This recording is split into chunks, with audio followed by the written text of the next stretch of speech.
Divorce कोई भी खुशी से नहीं होता, तो डाइवोर्स हो गया है किसी वजह से, तो उसके बाद अगर वो दूसरी शादी उसकी नहीं होती है तो हमारा सीआरपीसी में प्रोविजन है कि वो मेंटेनेंस क्लेम कर सकती है अपने फार्मर हस्बैंड से। आपके उसमें बस मेल मेंबर ने जो कह दिया तो वही हरफे आखिर है, वही कानून है। ऐसा एक रिश्ता है कि इसमें देखो इंसान है, इंसान फरिश्ता तो है नहीं है, गलती भी करेगा कभी कभार। अल्कोहल्स है, कोई नार्कोटिक सब्सटेंस है, तो उससे भी क्या होता है, एग्रेसिवनेस आ जाती है उसमें भी क्या है कहते वायलेंस का जो है वो रहता है। क्योंकि मुस्लिम वीमेन भी अगर वो सफिशिएंट मीन्स नहीं है, उसके वो इनकम कोई नहीं है, तो वो भी 125 में मेंटेनेंस क्लेम कर सकती है even after the period of इद्दत।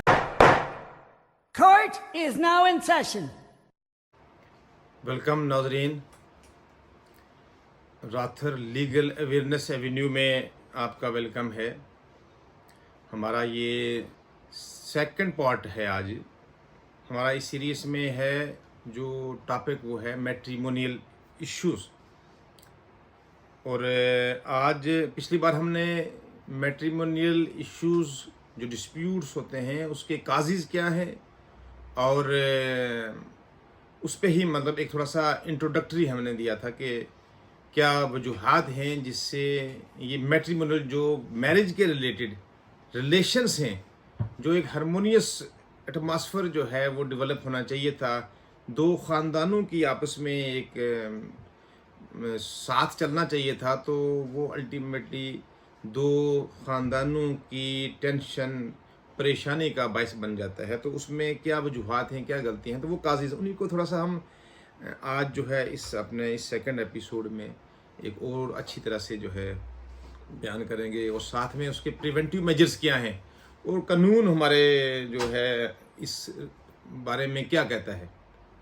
तो पिछली बार हमने बताया था कि ये जो डिस्प्यूट्स हैं, ये बहुत सारे ऐसे इश्यूज़ हैं जिनकी वजह से ये राइज हो जाते हैं, जिसमें मैरिटल डिस्कॉर्ड हो जाता है, दोनों पार्टीज़ में कन्फ्लिक्ट रहती है, डिसहार्मनी रहती है, लेक ऑफ एग्रीमेंट रहता है इनके आपस में। तो उसकी वजह से जो हालात पैदा हो जाते हैं, तो उसमें हमारे डिफरेंट कानून्स हैं।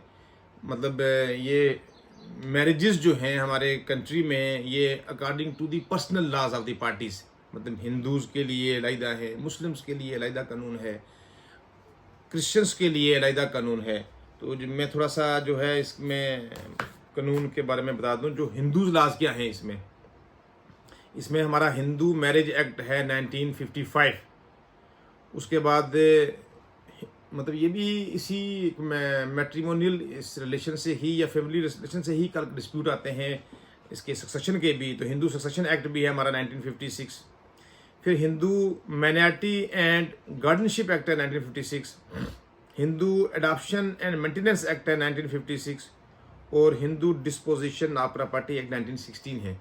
तो ये अगर पार्टीज़ दोनों हिंदूज़ हैं, हिंदू फेथ में के बिलोंग करती हैं, तो उनके लिए ये कानून है जो डील करता है अगर कोई ऐसा इशू कोई डिस्प्यूट बन जाता है।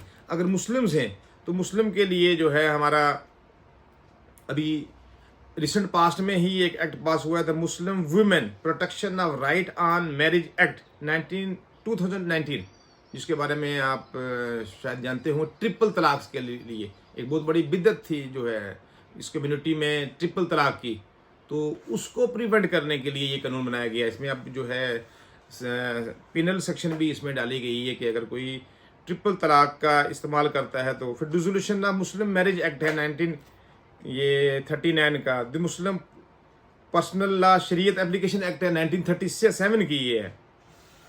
उसके बाद और भी हमारे बहुत सारे जो एक्ट हैं, ये the Muslim women protection of right on divorce act 1986 है। ये 1986 एक शाह बानू का केस, बड़ा फेमस केस हुआ था 1985 में, जो वो फैसला आया था अल्टीमेटली कि उसमें कोर्ट ने ये दिया था कि क्योंकि मुस्लिम्स में डाइवोर्स के बाद जो मेंटेनेंस का जो ये ओब्लिगेशन है हस्बैंड पे, वो है only during the period of इद्दत।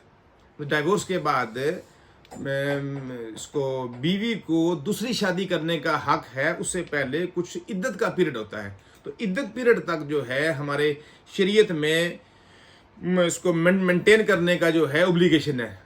इद्दत period के बाद उसकी कोई ओब्लिगेशन नहीं है। तो उसमें सुप्रीम कोर्ट ने शाह बानू वाले केस में ये होल्ड किया था कि अगर तो वाइफ जो है सफिशिएंट मीन्स है उसके इनकम के लिए, तो उसमें तो सिर्फ ठीक है, ड्यूरिंग दी पीरियड ऑफ इद्दत जो है वो ओब्लिगेशंस हैं उसके ऊपर, हस्बैंड के ऊपर। लेकिन कोई ऐसी वाइफ है, उसके ऐसे हालात हैं कि उसके पास सोर्स ऑफ इनकम कुछ नहीं है, वो दूसरी शादी भी नहीं करती है बीच में, तो उसके लिए कोर्ट ने ये होल्ड किया था कि चूंकि हमारी सीआरपीसी में जो प्रोविजन है 125, जिसमें वाइफ की डेफिनेशन ये भी है कि wife means divorcee unless she remarry. मतलब वाइफ सिर्फ वही वाइफ नहीं है कि जब तक आपकी बीवी है, डाइवोर्स के बाद भी अगर वो शादी नहीं करती है, क्योंकि ये भी एक ऐसा रिश्ता है, ये डाइवोर्स का ऐसा मसला है कि डाइवोर्स कोई भी खुशी से नहीं होता। तो डाइवोर्स हो गया है किसी वजह से, तो उसके बाद अगर वो दूसरी शादी उसकी नहीं होती है, तो हमारा सीआरपीसी में प्रोविजन है कि वो मेंटेनेंस क्लेम कर सकती है अपने फार्मर हस्बैंड से। तो वो कोर्ट ने होल्ड किया था कि मुस्लिम वीमेन भी, अगर वो सफिशिएंट मीन्स नहीं है, उसके वो इनकम कोई नहीं है, तो वो भी 125 में मेंटेनेंस क्लेम कर सकती है even after the period of इद्दत। फिर उस पर काफ़ी कंट्रोवर्सी क्रिएट हो गई। हमारे यहाँ हालात ऐसे पॉलिटिकली हो जाते हैं उसको, किसी भी मसले को। तो उसके बाद फिर ये जो है कानून बना था, the Muslim women protection of rights on divorce rules 1986। तो उसमें फिर ये किया था कि जब डाइवोर्स होता है तो उसमें कौन कौन से चीज़ें दी जाती हैं। उसमें कोई परमानेंट एलिमनी का मसला होता है, उसमें मैं कोई जो जैसे कोई प्रॉपर्टीज़ हैं उसका प्रोटेक्शन है कि प्रॉपर्टीज जो अपना पेरेंट्स की तरफ से आती है वाइफ को, और हस्बैंड के पेरेंट्स की तरफ से भी जो वाइफ को आती है, जो कुछ ऐसे तोहफे दिए जाते हैं जो पीछे से भी लेके आती है या आगे से भी, तो वो भी उसका राइट है, जिसको हिंदू लॉ में तो उसको स्त्री धन कहा जाता है, वो उसी का है, मतलब वो एक्सक्लूसिव प्रॉपर्टी है। तो इसमें भी जो ये एक्ट 1986 में जो रूल बना, तो इसमें भी वो उसकी प्रोटेक्शन है कि वो जो उसका रहेगा। तो ये कुछ हमारे कानून हैं हिंदू लॉ में भी और मुस्लिम लॉ में भी।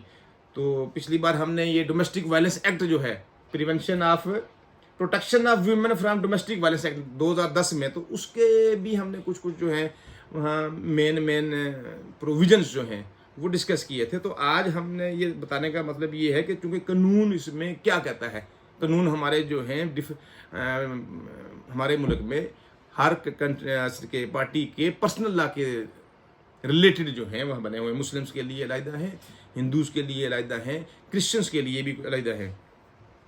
तो काजीज में हमने पिछली बार ये डिस्कस किया था कि मैट्रिमोनियल हो या ये जो डोमेस्टिक वायलेंस हो, इसके काजीज क्या हैं। तो उसमें हमने नंबर 1 दिया था कि कम्युनिकेशन ब्रेकडाउन है, मतलब लैक ऑफ इफेक्टिव कम्युनिकेशन, जिससे मिसअंडरस्टैंडिंग हो जाती है। कम्युनिकेशन जब भी कोई ऐसे इनइफेक्टिव से हो, मतलब कम्युनिकेशन प्रॉपर नहीं है, तो कहीं मिसअंडरस्टैंडिंग जो है वहाँ इंटर हो जाती है, तो उससे भी जो है ये इसके काजेज हैं। उसके बाद फाइनेंशियल इश्यूज हैं, मतलब डिसएग्रीमेंट जो होता है कि मैनेजमेंट कैसे, फाइनेंशियल मैनेजमेंट कैसे करनी है। एक पार्टी जो है वो अपना कुछ डिसाइड कर रही है, दूसरी कुछ डिसाइड कर रही है, तो वो भी एक वजह है। तीसरी फिर ये है कि इनफिडेलिटी है, मतलब एक बेवफाई जिसको हम बोलते हैं, एक्स्ट्रा मैरिटल जो है एक अफेयर्स, अगर कहीं पार्टीज की शादी के बाद हूँ तो वो भी ये काजिज बन जाते हैं, ये कन्फ्लिक्ट के, डिस्प्यूट्स के। उसके बाद हमने ये भी डिस्कस किया था कि इनकम्पैटिबिलिटी जो पार्टी में, इनकम्पैटिबिलिटी का मतलब ये होता है कि डिफरेंसेस उसमें वैल्यूज़ के, बिलीफ्स के, उनके जो है इंटरेस्ट के जो है डिफरेंसेस हैं। फिर उसके बाद एक ये भी है कि फैमिली इंटरफेरेंस, जो काजिज ये भी देखे गए हैं कि फैमिली इंटरफेरेंस दोनों पार्टियों की तरफ से अगर ज़्यादा हो जाए, अगर वो मतलब हर चीज़ की एक हद होती है इंटरफेरेंस की, लेकिन अगर ज़्यादा हो जाए एक साइड से, तो वो भी ये जो है ये काजिज हैं इसके। दूसरा हमने ये देखा था कि क्योंकि ये पेट्रियार्कल माइंडसेट है हमारा, तो कल्चरल नॉर्म्स हैं हमारे जनाब के, उसमें बस मेल मेंबर ने जो कह दिया तो वही हरफ आखिर है, वही कानून है। उसके बाद फिर कुछ नशा है, अल्कोहल्स है, कोई नारकोटिक सब्सटेंस है, तो उससे भी क्या होता है, एग्रेसिवनेस आ जाती है उसमें भी क्या है कि हर वक्त वायलेंस का जो है वो रहता है उसमें, कि आप अगर नशा करते हो तो बात पे जो है आपका एग्रेशन रहता है। इकोनॉमिक स्ट्रेस, इकोनॉमिकली जो है मतलब कुछ ऐसे होती हैं चीज़ें कि जिससे कन्फ्लिक्ट पैदा हो जाता है। साइकोलॉजिकल है। फिर दूसरी बात ये कि लैक ऑफ अवेयरनेस है कि राइट्स एंड ड्यूटीज़ जो हैं वो लीगली हमारी क्या हैं वो भी नहीं पता होती, तो फिर कोई एक पार्टी जो है वो डोमिनेंसी अपनी दिखाती है। तो ये जो है पिछली बार हमने काजिज दिखाए थे। तो अब इसमें साथ साथ में अब काजिज तो हम दिखा रहे हैं कि ये हैं, कानून भी ये दिखा रहे हैं, तो इसको प्रिवेंट कैसे किया जाए, मतलब इसके कुछ प्रिवेंटिव मेजर्स भी हैं जो ये मैट्रिमोनियल या डोमेस्टिक जो इश्यूज़ हैं, ये डिस्प्यूट्स हैं, तो उसमें हमने पिछली बार शायद ये डिस्कस किया था कि ये प्री मैरिटल काउंसलिंग जो है होनी चाहिए दोनों पार्टीज़ की। प्री मैरिटल काउंसलिंग का मतलब ये है कि दोनों जो कपल्स हैं, लड़का और लड़की, उनको हेल्प की जाए कि वो आपस में एक दूसरे के साथ बैठ के क्या क्या एक्सपेक्टेशंस हैं उनकी, वो डिस्कस कर लें। ऐसा ना हो कि एक ही एक्सपेक्टेशंस कुछ हो, दूसरे की कुछ हो, तो वो बाद में कन्फ्लिक्ट कर दें आपकी। तो वो पिछली बार हमने रख के प्री मैरिटल काउंसलिंग है। फिर फाइनेंशियल प्लानिंग कैसे हमने करनी है, दोनों में कैसे जो है कोऑपरेशन रहेगा, मतलब ताकि कोई डिसएग्रीमेंट ना हो। फिर आपका आ गया कि फैमिली की जो इन्वॉल्वमेंट है, मतलब फैमिली की ऐसे इन्वॉल्वमेंट नहीं होनी चाहिए कि जैसे हमने अभी इसके काजेज में बताया। प्रिवेंटिव मेजर्स में फैमिली की इन्वॉल्वमेंट ये होनी चाहिए कि अगर कोई कन्फ्लिक्ट आ गई तो उसको रिजॉल्व कैसे करना है। मतलब ये प्रैक्टिकली अगर मैं आपको बताऊं कि उसमें क्या होता है कि हर बार जो है आप रिएक्ट करोगे एक दूसरे को तो वो कन्फ्लिक्ट पैदा होती है। तो ये ऐसा एक रिश्ता है कि इसमें देखो इंसान है, इंसान फरिश्ता तो है नहीं है, गलती भी करेगा कभी कभार कोई ऐसा वो मसला बन जाता है। अगर एक तरफ से कोई ज्यादती हो जाती है तो दूसरा भी अगर रिस्पॉन्स करेगा, मतलब एलिगेशन काउंटर एलिगेशन फिर counter allegation, that is an unending process. उसमें ये होता है कि अगर एक तरफ से आपको कोई ज्यादती हो ही जाती है तो दूसरी तरफ से रिएक्ट नहीं करना है। इसी तरह दूसरी तरफ से अगर कहीं किसी वक्त आ जाए तो फर्स्ट पार्टी को उस वक्त रिएक्ट नहीं करना है। तो ये ऐसा माहौल है कि ऐसा काउंसलिंग पहले हुई हो कि अगर कोई कन्फ्लिक्ट आ जाए उसको रिजॉल्व कैसे करनी है और फैमिली की इन्वॉल्वमेंट कैसे है। तो ये सारी चीज़ें एजुकेशन, वहाँ अवेयरनेस होनी चाहिए। लीगली भी जो है राइट्स एंड ड्यूटी, जैसे मैंने कहा कि वो सारी ये प्रिवेंटिव मेजर्स हैं जो प्रिवेंट किए जा सकते हैं कि डिस्प्यूट नहीं हो। फिर भी अगर डिस्प्यूट हो जाता है तो बात फिर को अदालतों तक पहुंच जाती है। तो वहाँ अदालत का जो है सहारा मैंने पिछली बार डिस्कस किया, अभी भी बता दिया, कानून हमारे पास है। आप कानून का सहारा ले सकते हैं उस मैटर को रिजॉल्व करने के लिए। कानून में भी अगर आप देखें फैमिली कोर्ट्स हमारे लिए बनाए गए हुए हैं। फैमिली कोर्ट्स में वहाँ काउंसलिंग सेंटर बनाए गए हैं। मतलब फैमिली कोर्ट में भी ऐसे नहीं है कि एक तरफ से अगर कोई एलिगेशन आ गई तो फौरन लाजू आप साबित करो तो दूसरी तरफ से वहाँ फैसला सुना दिया जाएगा। नहीं, इसमें ये मैंडेटरी प्रोविजंस है कि पहले पार्टीज को बिठा के उनकी काउंसलिंग की जाती है कि कहीं रिकंसिलिएशन का कोई अगर स्कोप है तो रिकंसिलिएशन का हमने तो यहाँ तक भी मैं प्रैक्टिकली आपको बता दूं कि कुछ केसेस ऐसे हैं कि डाइवोर्स पिटिशनें फाइल हुई, दोनों तरफ से एविडेंस लीड किए गए, जजमेंट के स्टेज तक भी अगर कोर्ट ने कहा भाई आपस में कोई बैठ के बात कर सकते हो, तो एक पार्टी, किसी जज साहब ने सुनाया हमें कि एक पार्टी की जजमेंट सुनानी थी डाइवोर्स के लिए, डाइवोर्स की डिग्री जो है अब उसने जो है साइन करके अनाउंस करनी थी। तो पार्टीज को बोला कि 2 मिनट आप बैठे यहाँ पीछे।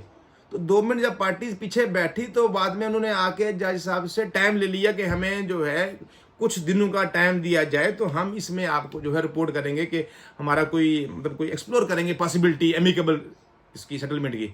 तो वो जैसे साहब कहते हैं 2 दिन के बाद उन्होंने कहा कि हमारा जो है आपस में सेटलमेंट हो गई है तो रिकंसिलिएशन हम इकट्ठे रह रहे हैं। तो ये ऐसी चीज़ें हैं कि इसमें हमेशा स्कोप रहता है, क्योंकि इसकी जो काजेज मेन यही होते हैं कि कहीं ईगो प्रॉब्लम होती है, कहीं कोई और इमोशनल प्रॉब्लम होती है, तो उसको रिजॉल्व किया जा सकता है। कोर्ट में भी रिकंसिलिएशन की प्रोसीडिंग हो सकती है। तो ये ऐसे हालात हैं कि जो इंसान के बस में, इंसान के काबू में, ये नहीं कहा जा सकता कि भैया बड़ा मुश्किल हो गया कि अब ये काबू से बाहर है। तो यहाँ दोनों पार्टीज को, खासकर मेल मेंबर्स की ज़्यादा जिम्मेदारी है, उसकी ज़्यादा रिस्पॉन्सिबिलिटीज़ है कि वो अगर कोई हालात ऐसे पैदा हो जाते हैं तो उनको कैसे वक्त के नज़ाकत को देख के उस वक्त के हिसाब से वो कंट्रोल करे या किसी से लीगल अपनी जो है एडवाइस ले ले। तो मेरे ख्याल में आज का जो है हमारा ये एपिसोड हम इसको इतना ही रखते हैं। तो नेक्स्ट टाइम में हम तीसरे जो फाइनल पार्ट हमारा होगा उसमें हम कंक्लूड करेंगे। तो उसमें हम ये देखेंगे कि रोल किस किस का क्या रहेगा। जैसे इसमें हमने काज़ भी बता दिए, प्रिवेंटिव मेजर्स भी मोटे मोटे बता दिए, कानून भी इसमें क्या आने वाला बता दिया। तो तीसरे में हम ये बताएंगे कि किसका क्या रोल है, कोई रिलीजियस टीचिंग्स हैं उसमें क्या रोल है, कोई आपका ट्रेडिशनल्स को जो है कस्टम्स हैं उसका क्या रोल है, कम्युनिटी का क्या रोल है, एज एन एडवोकेट जो है हम सोशल इंजीनियर हैं हमारा क्या रोल है। तो वो हम तीसरे एपिसोड में कंक्लूड करेंगे। आज के लिए इतना ही काफ़ी। आपने हमारा जो है ये साथ दिया, इस वीडियो को अच्छी तरह से देखा, इसको समझा, तो आपका बहुत बहुत शुक्रिया। फिर मिलेंगे अगले एपिसोड में, जब तक के लिए अल्लाह हाफिज़।